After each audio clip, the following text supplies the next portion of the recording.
Sebelum kita lanjutkan perlu kita jelaskan dulu apa itu makruh, ya, al-karahah. Makruh itu maksudnya sesuatu yang dilarang oleh syariat Islam, tetapi larangan itu tidak bersifat pasti. Itu bedanya dengan haram. Jadi al-haram wal karahah atau wal makruh itu sama-sama dilarang. Tapi kalau haram itu larangannya bersifat jazm, bersifat pasti harus.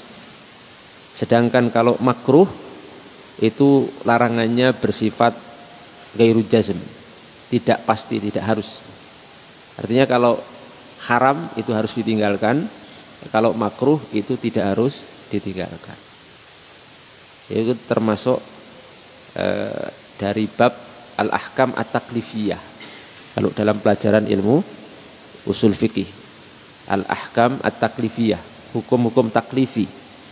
Itu kan ada wajib, ada sunnah, ada haram, ada makruh, ada mubah. Gitu. Itu hukum. Hukum yang 5. Namanya istilahnya itu al-ahkam at-taklifiyah. Hukum-hukum yang taklif itu dibebankan oleh Allah Subhanahu wa taala kepada kita niku ada 5 itu tadi. Nah, salah satunya makruh. Lah makruh itu dengan haram tadi sudah saya jelaskan sama-sama dilarang, tapi kalau haram itu kan definisinya dalam ilmu usul fikih, haram itu manaha anhu syari', ya, nahyan jaziman. Haram itu sesuatu yang dilarang oleh Allah Subhanahu wa taala dan larangannya bersifat jaziman. Harus, pasti, harus ditinggalkan, itu haram. Kalau makruh itu larangannya tidak bersifat harus, tidak bersifat pasti. Maka makruh itu larangan yang tidak harus ditinggalkan. Artinya tidak harus ditinggalkan itu boleh dikerjakan, tapi lebih utama ditinggalkan. Maka samarahnya, pengaruh daripada makruh itu, kalau sesuatu yang makruh itu kalau ditinggalkan kita mendapatkan pahala, tapi kalau dilakukan tidak mendapatkan dosa. Beda dengan haram. Kalau haram itu kalau dilakukan mendapatkan dosa, kalau ditinggalkan mendapatkan pahala. Paham ya sini ya? Sebelum kita masuk bab makruh, jangan sampai belum paham. Karena kadang-kadang ada sebagian orang yang memahami hukum dalam Islam itu cuma ada 2. Cuma ada haram sama wajib. Jadi semua perintah dibawa kepada wajib, semua larangan dibawa kepada haram.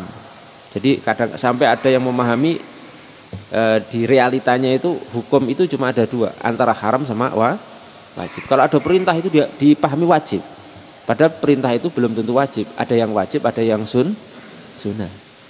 Semua larangan dipahami haram, padahal larangan itu ada yang haram, ada yang makruh. Bahkan di antara itu pun masih ada satu, yaitu mubah. Sampai mubah pun juga enggak boleh. Ya.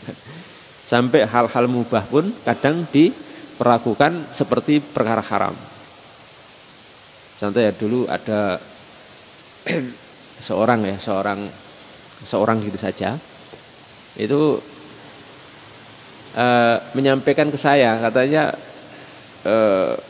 main tenis lapangan itu beliau memahami haram.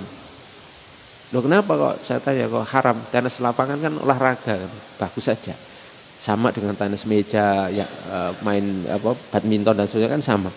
Enggak Ustaz, kalau tenis lapangan itu olahraganya orang-orang kaya, jadi kalau kita ikut tenis lapangan tuh haram hukumnya. Jadi menurut beliau itu meniru orang kaya saja haram. Ini saking semangatnya, ya, saking semangatnya tapi kurang ilmu, sampai hal-hal yang mubah boleh saja itu diharamkan. Itu parah sekali. Makanya ya Bapak Ibu sekalian, kalau kita ngaji itu ngaji yang benar ya, ngaji yang benar, cari ustadz yang benar juga ya, jangan